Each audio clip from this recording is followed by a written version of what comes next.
జై శ్రీరామ్. నేను భగవద్గీతలోని పద్యాలు చెప్తున్నాను.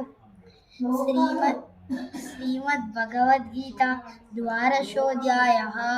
అర్జున ఉవాచ ఏవం సతతయుక్తాయ భక్తాం సాంపర్యుపాసతే ఏషాక్షరమవ్యక్తం దేశాంతే యోగరిత్తమా.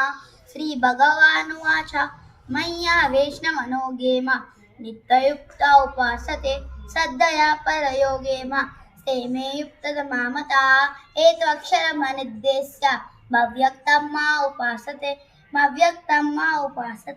సర్వగ్రమమచింత్యం చ కూటస్వరం నందువం సన్నియం నేమేయగ్రామం సర్వభూతైతేరతాః క్లేశోధికతరస్తేష అవ్యక్తాయికదీర్ఘుకం విహవర్ధినమప్యతే ఏతు కర్మాణి మయి సన్యస్పరాః అనన్యేనైవ యోగేన మా అధ్యాయంతో ఉపాసతే సర్వగ్రమమచింత్యం చ భూతస్వరం నందువం సన్నియం నేమేయగ్రామం సర్వభూతైతేరతాః. Thank you.